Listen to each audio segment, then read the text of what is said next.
तो हाय दोस्तों, welcome to mister genius के रिएक्शन। दोस्तों आज हम ध्रुव भाई के उस वीडियो के बारे में रिएक्शन देने वाले हैं, India Pakistan 1971 war why it happens.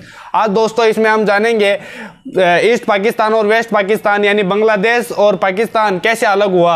आज हम जानते हैं इस वीडियो में। दोस्तों वीडियो को लाइक और चैनल पे नए हो तो चैनल को सब्सक्राइब जरूर करें ताकि मैं आपके लिए नए नए वीडियो लाता रहूं। चलो दोस्तों शुरू करते हैं। मैं ईयरफोन लगा लेता हूं अभी। चलो दोस्तों शुरू करते हैं अभी। नमस्कार दोस्तों। 3 दिसंबर 1971 पाकिस्तान ऑपरेशन चेंगिस खान लॉन्च करता है।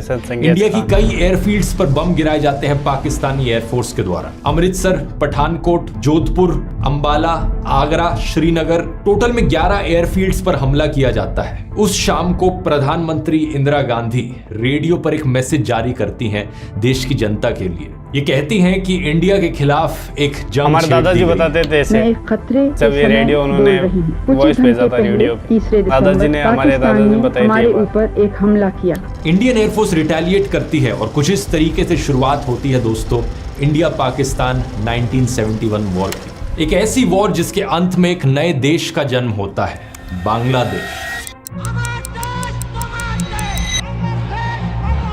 लेकिन क्या कारण था आखिर, क्यों हुई ये वॉर, क्यों बांग्लादेश आजादी चाहता था पाकिस्तान से, और इंडिया का क्या रोल आता है इस पूरी कहानी में? आइए समझने की कोशिश करते हैं आज के इस वीडियो में। चलिए दोस्तों समझते हैं। India gave people of Bangladesh their independence. এবারের সংগ্রাম আমার মুক্তির সংগ্রাম, এবারের সংগ্রাম স্বাধীনতার সংগ্রাম। Pakistan lost half of its country. A new nation was born, Bangladesh.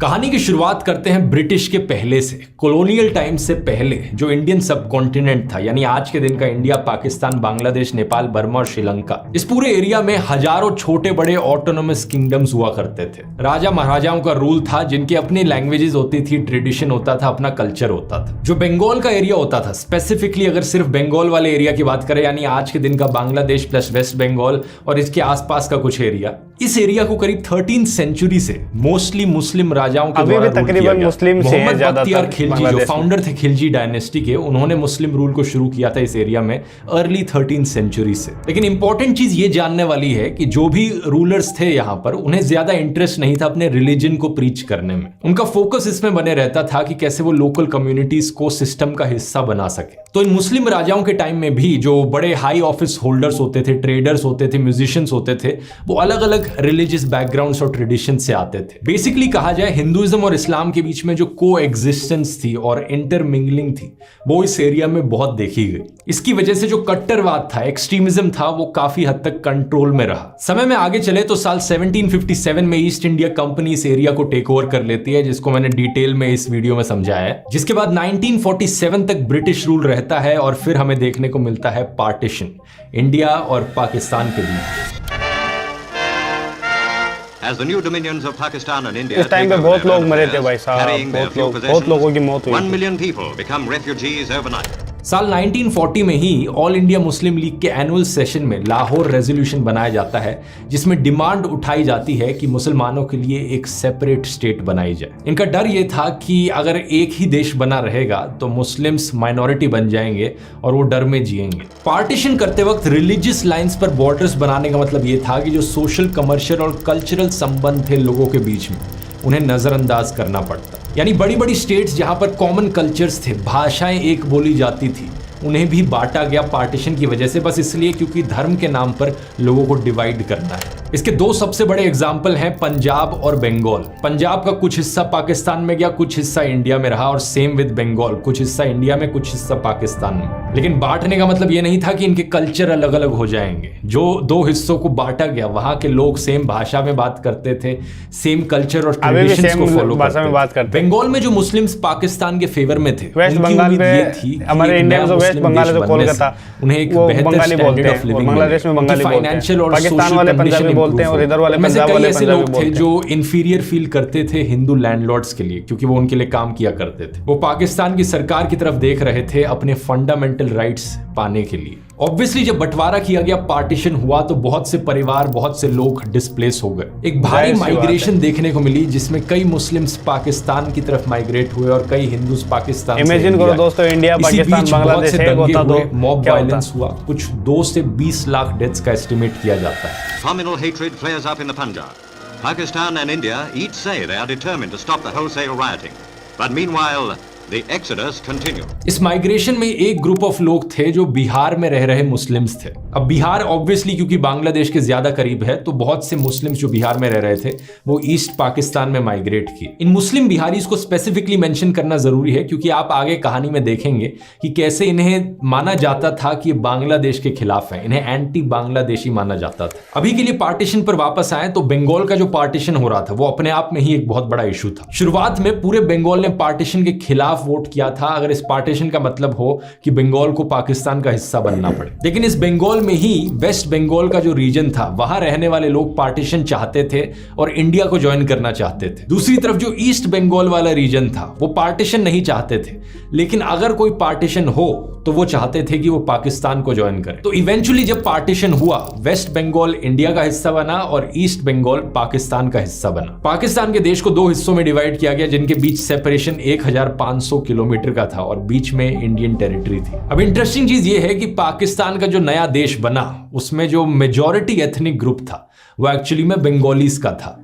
आधे से ज्यादा पॉपुलेशन इस नए पाकिस्तान के देश की बंगालीज थी जो ईस्ट पाकिस्तान में उनका वो बंटवारा हुआ था। बाकी वेस्ट पाकिस्तान में पंजाबीज, पख्तून्स, सिंधीज और बलोच थे। अब इवन दो बंगालीज की पॉपुलेशन ज्यादा थी पूरे पाकिस्तान में, लेकिन जो पावरफुल पोजीशंस थी जैसे कि ब्यूरोक्रेसी, मिलिट्री और पॉलिटिक्स की जो पोजीशंस हैं वो ज्यादातर वेस्ट पाकिस्तान के लोगों के हाथ में थी। स्पेसिफिकली कहा जाए तो मुहाजिर्स और पंजाबी जो लोग थे। अब इस बैकग्राउंड इंफॉर्मेशन को ध्यान में रखते हुए 1947 के बाद पाकिस्तान में जो पॉलिटिक्स हुई उसे समझते हैं। पाकिस्तान की शुरुआत हुई एज अ पार्लियामेंट्री डेमोक्रेसी, ठीक जैसे इंडिया की हुई थी, लेकिन फर्क ये था पाकिस्तान में जो सेंट्रल गवर्नमेंट थी वो बहुत ज्यादा पावरफुल थी। पावर एक इंसान के हाथ में बहुत कॉन्सेंट्रेटेड थी, जिसकी वजह से पार्लियामेंट्री डेमोक्रेसी सही तरीके से स्ट्रांगली एस्टैब्लिश नहीं हो पाई। साल 1946 में ब्रिटिश सरकार ने इलेक्शंस ऑर्गेनाइज करवाए थे अनडिवाइडेड इंडिया में। इन इलेक्शंस के रिजल्ट्स को देखकर बाद में जब पाकिस्तान और इंडिया का बंटवारा हुआ तो लेजिस्लेचर्स को भी इसी तरीके से डिवाइड किया गया। पाकिस्तान में मोहम्मद अली जिन्ना गवर्नर जनरल बने, जिनका देहांत आजादी के सिर्फ 1 साल बाद हो जाता है 1948 में। उनके गुजर जाने के बाद नजीमुद्दीन गवर्नर जनरल बनते हैं और लियाकत अली खान प्राइम मिनिस्टर बनते हैं। करीब 3 साल बाद अक्टूबर 1951 में लियाकत का असैसिनेशन कर दिया जाता है और नजीमुद्दीन नए प्राइम मिनिस्टर बन जाते हैं। वो गुलाम मोहम्मद को गवर्नर जनरल बनाते हैं जो कि एक पंजाबी थे। साल 1953 में पहला मिलिट्री कू देखने को मिलता है पाकिस्तान में, जब गुलाम मोहम्मद पावर टेक ओवर कर लेते हैं और नजीमुद्दीन को डिसमिस कर देते हैं। अगले साल 1954 में इलेक्शंस होती हैं पाकिस्तान में और इन इलेक्शंस में ज्यादातर सीटें जीती जाती हैं यूनाइटेड फ्रंट के द्वारा, जो कि ऑपोजिशन पार्टीज की एक कोलेशन थी। इनमें से एक सबसे बड़ी पार्टी थी अवामी लीग, जो कि एक ईस्ट बंगाल की पार्टी थी। इन इलेक्शन रिजल्ट्स के बाद पूरी कॉन्स्टिट्यूएंट असेंबली को डिसमिस कर दिया जाता है गुलाम मोहम्मद के द्वारा। साल 1955 में गुलाम मोहम्मद ऑफिस छोड़ते हैं और major general Iskander Mirza governor general बनते हैं। इनके अंडर पहली बार होता है कि ईस्ट बंगाल की रीनेमिंग करी जाती है। ईस्ट बंगाल को अब से ईस्ट पाकिस्तान बुलाया जाने लगता है। अब 1947 से लेकर 1971 के बीच में दोस्तों पाकिस्तान में कई फेजेस देखने को मिलते हैं जहां पर मिलिट्री का रूल चल रहा था। इसका मतलब यह है कि जो पॉलिटिकल पार्टीज डिजर्व करती थी पावर में होना, उनसे पावर छीनी जा रही थी। स्पेसिफिकली कहा जाए ईस्ट बंगाल में रहने वाले लोगों को पॉलिटिकली रिप्रेजेंट होने का मौका नहीं मिल पा रहा था। इसके अलावा ज्यादातर पैसा जो देश खर्च करता था वो वेस्ट पाकिस्तान के पास जाता था। 75% नेशनल बजट वेस्ट पाकिस्तान पर स्पेंड किया जाता था, इवन दो 62% जो रेवेन्यू इनकम आ रहा था सरकार के पास वो ईस्ट पाकिस्तान से आने लग रहा था। जो इकोनॉमिक डेवलपमेंट देखने को मिल रही थी वो वेस्ट पाकिस्तान में ज्यादा बेहतर तरीके से देखने को मिल रही थी। 1969-70 में जो पर कैपिटा इनकम था वेस्ट पाकिस्तान का 61% ज्यादा था ईस्ट पाकिस्तान से। 25 गुना ज्यादा मिलिट्री पर्सनल्स थे वेस्ट पाकिस्तान में। और इस सब के अलावा सबसे बड़ा इशू यहां पर था लैंग्वेज को लेकर। जिन्ना और उनके कई एडवाइजर्स मानते थे कि ईस्ट पाकिस्तान और वेस्ट पाकिस्तान का सही मायनों में यूनिफिकेशन तभी हो सकता है जब वो एक भाषा बोले, और ये भाषा उनकी राय में होनी चाहिए उर्दू। तो वेस्ट पाकिस्तान पाकिस्तान के रूलर्स के द्वारा यहाँ पर उर्दू इम्पोजिशन देखने को मिला कि भाई जबरदस्ती है, हर किसी को उर्दू में ही बात करनी पड़ेगी। ऑफिशियल कामों के लिए आर्मी में हम हर जगह उर्दू में ही बात करेंगे सिर्फ। लेकिन ऑब्वियसली ईस्ट पाकिस्तान में रहने वाले जो लोग थे वो ईस्ट बंगाली थे, बंगाली भाषा बोलते थे। इनफैक्ट 56% पाकिस्तानीज बंगाली में ही बात करते थे। उर्दू को एक लैंग्वेज ऑफ द एलीट माना जाता था। जो हाई प्रोफाइल लोग हैं सिर्फ वही उर्दू में बात करते हैं। आम जनता बंगाल में रह रही बंगाली में बात करती थी। 21 मार्च 1948 को मोहम्मद अली जिन्ना ने ढाका में एक स्पीच दी थी और बड़े क्लियरली कहा था पाकिस्तान की स्टेट लैंग्वेज सिर्फ उर्दू होगी और कोई और भाषा नहीं होगी। एकदम से थोपा जा रहा था। Very clear to you. Leave no doubt that state language of Pakistan is going to be Urdu and no other language. ये सब सुनकर बंगाल में रहने वाले लोग बड़े आउटरेज्ड हो गए। इवेंचुअली इस उर्दू इम्पोजिशन की वजह से शुरुआत हुई बंगाली लैंग्वेज मूवमेंट की। 21 फरवरी 1952 एक बड़ा प्रोटेस्ट ऑर्गेनाइज करवाया जा रहा था इस लैंग्वेज मूवमेंट के द्वारा। स्टूडेंट्स का एक बड़ा ग्रुप और पॉलिटिकल एक्टिविस्ट इकट्ठे हुए प्रोटेस्ट करने के लिए प्रोविंशियल असेंबली के सामने। पाकिस्तान की आर्मी ने इन पर ओपन फायर कर दिया, 5 लोग मारे गए और आज के दिन तक 21 फरवरी को सेलिब्रेट किया जाता है as the language martyrs day Bangladesh में। सन 1999 में बाद में जाकर यूनेस्को ने कहा था कि 21 फरवरी अब से इंटरनेशनल मदर टंग डे भी मनाया जाएगा। इसके रिस्पॉन्स में 2 साल बाद जाकर 1954 में बंगाली को फाइनली कहा गया कि एक ऑफिशियल स्टेटस दे देते हैं। 1956 में बंगाली को एक स्टेट लैंग्वेज भी बना दिया गया। लेकिन लोगों के अंदर जो फीलिंग थी बंगाली कल्चर और लैंग्वेज को लेकर वो और मजबूत बन चुकी थी। ऐसे इंसिडेंट्स ने एक बड़ा इंपैक्ट डाला आने वाले सालों में। साल 1965 में इंडिया पाकिस्तान के बीच में वॉर होती है और इस वॉर के बाद ईस्ट पाकिस्तान एक कमजोर डिफेंस के साथ रह जाता है। जो इकोनॉमिक और पॉलिटिकल इम्बैलेंस था ईस्ट पाकिस्तान और वेस्ट पाकिस्तान में वो इस वॉर के बाद और उभर के आने लगता है। इसी रीजन से एक 6 पॉइंट डिमांड उठाई जाती है ईस्ट पाकिस्तान के इकोनॉमिक डेवलपमेंट को लेकर। ये डिमांड उठाते हैं शेख मुजीबुर रहमान जो कि अवामी लीग पॉलिटिकल पार्टी के फाउंडिंग लीडर थे। इस डिमांड के 6 पॉइंट्स देश हिला देने वाले होते। सबसे पहला पॉइंट ही इसमें लिखा गया था कि पाकिस्तान को एक फेडरेशन स्टेट बनाया जाए। बांग्लादेश को जो ईस्ट पाकिस्तान का रीजन है उसे और ज्यादा ऑटोनॉमी दी जाए। जो रिसोर्सेज हैं ईस्ट पाकिस्तान के अंदर वो ईस्ट पाकिस्तान की सरकार को दिए जाए। 2 सेपरेट करेंसीज हों पाकिस्तान में, एक वेस्ट पाकिस्तान के लिए, एक ईस्ट पाकिस्तान के लिए। ईस्ट पाकिस्तान के अपने इंडिपेंडेंट फॉरेन रिजर्व्स हो, इनफैक्ट एक सेपरेट मिलिट्री फोर्स भी हो। मतलब ये मांगे कुछ ऐसी हैं कि मानो कि ईस्ट पाकिस्तान को एक अपना अलग ही देश सा बना दिया जाए। ये सुनकर ऑब्वियसली वेस्ट पाकिस्तान की सरकार बिल्कुल भी खुश नहीं होती। सारी डिमांड्स को रिजेक्ट कर दिया जाता है और इनफैक्ट वेस्ट पाकिस्तान की सरकार कहती है कि इस तरीके की डिमांड्स उठाना एक सेपरेटिस्ट मांग है। देश के खिलाफ जाना हुआ, ये देश को बांटने की बात करने जैसा हुआ। इसी के चलते 19 जून 1968 को उस वक्त पाकिस्तान में अयूब खान की सरकार थी, वो शेख मुजीबुर रहमान को अरेस्ट कर लेती है। साथ में 34 और बंगाली सिविल और मिलिट्री ऑफिसर्स को अरेस्ट किया जाता है पाकिस्तान के खिलाफ कंस्पिरेसी रचने के लिए। इन पर सेडिशन का केस लगाया जाता है। इस केस को पॉपुलरली बुलाया जाता है Agartala conspiracy case. General Ayub Khan का कहना था कि शेख मुजीब और उनके साथी इंडियन गवर्नमेंट के साथ अगरतला में कोलैबोरेट कर रहे हैं जिससे कि वो एक आजाद बांग्लादेश बना पाए। अगरतला त्रिपुरा में है अगर आप भूल गए हो तो। अब इस पॉइंट ऑफ टाइम तक शेख मुजीबुर रहमान बड़े पॉपुलर पॉलिटिकल लीडर बन चुके थे। बंगाली लोगों की आवाज थे वो। ईस्ट पाकिस्तान में रहने वाले इंदिरा गांधी ने बांग्लादेश का बहुत साथ दिया। डिस्क्रिमिनेशन और इनइक्वालिटी सहनी पड़ रही थी। वो आवामी लीग और शेख मुजीबुर में ही अपनी उम्मीद ढूंढते थे। तो उनके अरेस्ट होने के बाद लोग सड़कों पर उतर आए। भारी प्रोटेस्ट देखने को मिले। इन्हीं प्रोटेस्ट के बीच एक शेख मुजीबुर के साथी सर्जेंट जहारुल्लाह हक जब ये जेल में बंद थे, इन्हें एक प्रिजन गार्ड के द्वारा मार दिया जाता है। ये सुनकर लोगों में और गुस्सा पनपता है, मानो लोग रेवोल्यूशन करने को तैयार हों। जनरल अयूब खान इस सिचुएशन को मद्देनजर रखते हुए 22 फरवरी 1969 को शेख मुजीबुर रहमान को जेल से रिहा कर देते हैं और जो अगरतला केस उन पर लगाया गया था उसे विड्रॉ कर लिया जाता है। लेकिन इस पॉइंट तक डेमोन्स्ट्रेशंस, प्रोटेस्ट और लेबर स्ट्राइक्स इस हद तक बढ़ चुकी थी कि अयूब खान को खुद रिजाइन करना पड़ता है 1969 में। यहाँ पर याद रखिए कि जनरल अयूब खान ने अपने हाथों में सत्ता ली थी एक मिलिट्री कू के जरिए।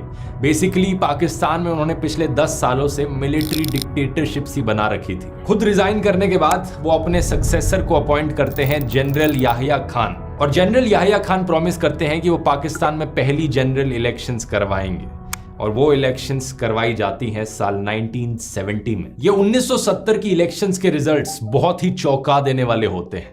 ईस्ट पाकिस्तान की पॉलिटिकल पार्टी आवामी लीग इन इलेक्शंस को जीत जाती है।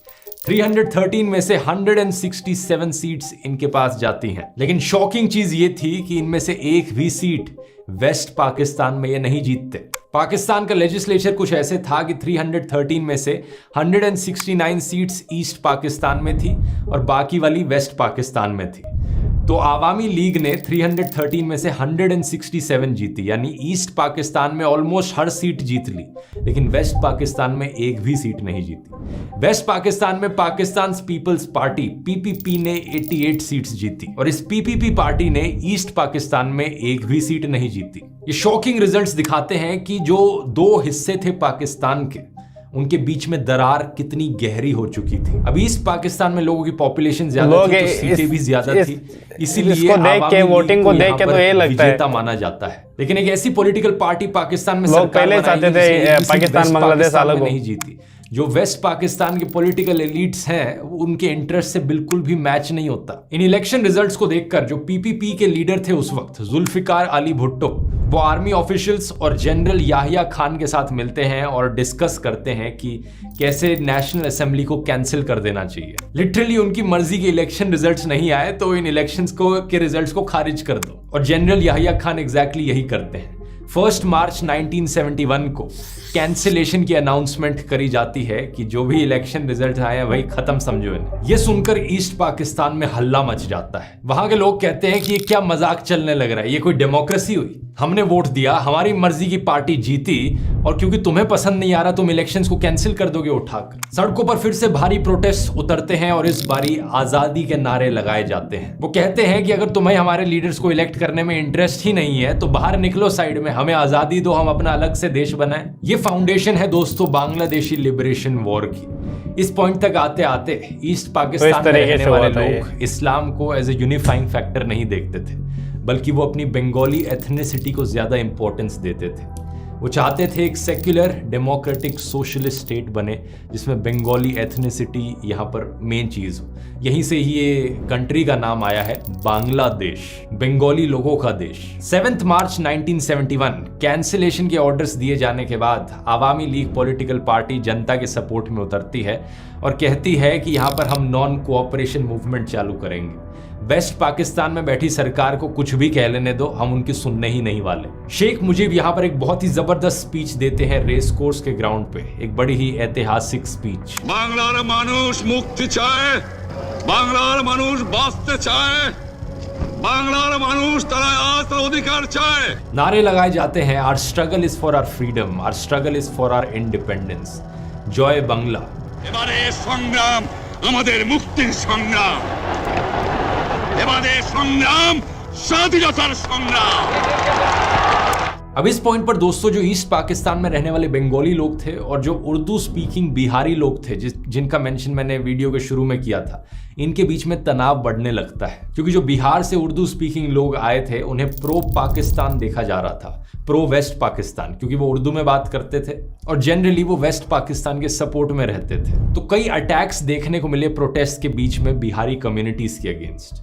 और मार्च 1971 में पाकिस्तान की आर्मी इसे एज एन एक्सक्यूज यूज करती है इंटरवीन करने के लिए। पाकिस्तानी आर्मी कुछ प्रो पाकिस्तान बंगालीज को अपने ऑपरेशंस के लिए रिक्रूट करती है। ये भी एक बड़ी इंटरेस्टिंग चीज है। ऐसा नहीं था कि हर कोई जो ईस्ट पाकिस्तान में था वो अपने लिए एक आजाद देश देखना चाहता था। स्पेशली एक पॉलिटिकल पार्टी थी जमाते इस्लामी, उसके पॉलिटिकल लीडर्स और सपोर्टर्स एक्चुअली में वेस्ट पाकिस्तान की सरकार को सपोर्ट करते थे। तो उन्होंने पाकिस्तानी आर्मी के साथ कोलैबोरेट किया। 10 और 13 मार्च के बीच में पाकिस्तान इंटरनेशनल एयरलाइंस की सारी इंटरनेशनल फ्लाइट्स को कैंसिल कर दिया जाता है और उन्हें अर्जेंटली कहा जाता है कि वो ढाका में फ्लाई करें।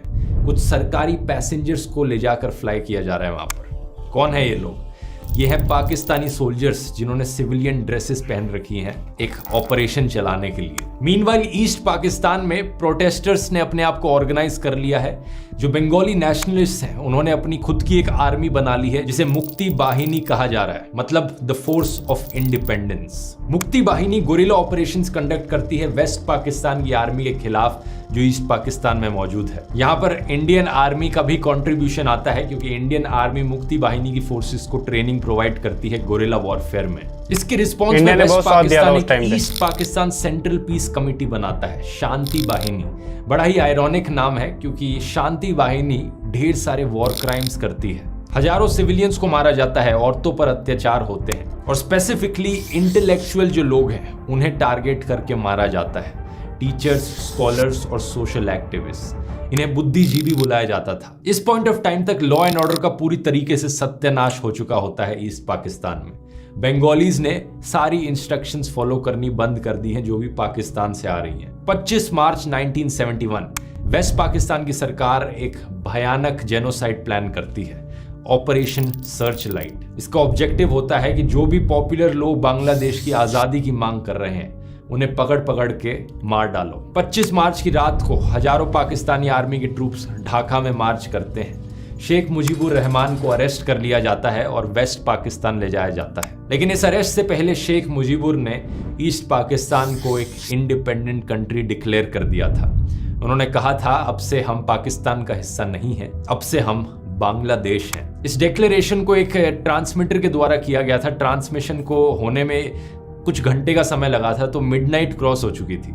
इसी रीजन से दोस्तों आज के दिन 26 मार्च को बांग्लादेश का इंडिपेंडेंस डे मनाया जाता है। 27 मार्च 1971 मेजर जियाउर रहमान इस डिक्लेरेशन को पब्लिक के सामने पढ़ते हैं और अनाउंस करते हैं कि बांग्लादेश अब एक आजाद देश है। इसी रात ढाका यूनिवर्सिटी में 2 स्टूडेंट डॉर्मेटरीज पर हमला किया जाता है और एक ही रात के अंदर 7000 स्टूडेंट्स मारे जाते हैं पाकिस्तान की आर्मी के द्वारा। इस ऑपरेशन सर्च लाइट में 30,000 से ज्यादा बंगालियों का मैसेकर किया जाता है एक हफ्ते के अंदर। आधे लोग जो ढाका शहर में रह रहे थे वो शहर छोड़कर भाग जाते हैं। सारे फॉरेन जर्नलिस्ट को डिपोर्ट कर दिया जाता है और रेडियो ऑपरेशंस को भी शट डाउन कर दिया जाता है। एक military appointed Pakistani journalist Anthony Mascarenhas United Kingdom भाग जाते हैं और 13 जून 1971 को जो उन्होंने देखा था उसे एक आर्टिकल में पब्लिश करते हैं द संडे टाइम्स में। इस आर्टिकल के जरिए पहली बार बाकी दुनिया को पता चलता है कि यहाँ बांग्लादेश में एक्चुअली में होने क्या लग रहा है। प्रधानमंत्री इंदिरा गांधी खुद इस आर्टिकल को पढ़ती हैं और इससे मोटिवेट होती हैं कुछ एक्शन लेने को। इस क्रैकडाउन के बाद अवामी लीग के कई पॉलिटिकल लीडर्स इंडिया भाग गए थे सेफ्टी के लिए।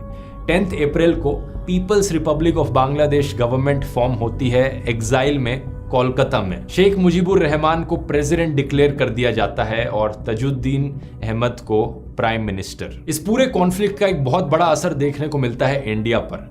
1971 की जो ऑटम थी उस एक सीजन में 10 मिलियन से ज्यादा रेफ्यूजीज बॉर्डर क्रॉस करके इंडिया भागते हैं। प्रधानमंत्री इंदिरा गांधी यहाँ पर सोचती है मिलिट्री का इस्तेमाल करके वॉर में हिस्सा लेकर इन लोगों को बचाना ज्यादा इकोनॉमिकली फीजिबल होगा as compare to in 10 million refugees की हम सहायता करने की कोशिश करें। हमारे पास इतने पैसा नहीं होंगे। 28 अप्रैल 1971 इंदिरा गांधी जनरल सैम मानेकशॉ को कहती हैं कि वो जंग की तैयारियां करें, ईस्ट पाकिस्तान में एंट्री करने के लिए रेडी हो। जनरल सैम मानेकशॉ इतने कॉन्फिडेंट नहीं थे इनिशियली कि इतने कम टाइम में इंडिया प्रिपेयर्ड हो सकता है और इस जंग को जीत सकता है, तो वो शुरू में रिजेक्ट कर देते हैं और ऑफर करते हैं रिजाइन करने को। लेकिन इंदिरा गांधी अपना कॉन्फिडेंस उन पर बनाए रखती हैं और उन्हें पूरी आजादी देती हैं कि जब उन्हें ठीक लगे तभी ऑपरेशन किया जाए। उनके काम की शुरुआत होती है मुक्ति बाहिनी को ट्रेनिंग प्रोवाइड करने से। जुलाई 1971 तक आते आते इंदिरा गांधी ने एक्चुअली में ईस्ट पाकिस्तान को ईस्ट पाकिस्तान बुलाना बंद कर दिया है।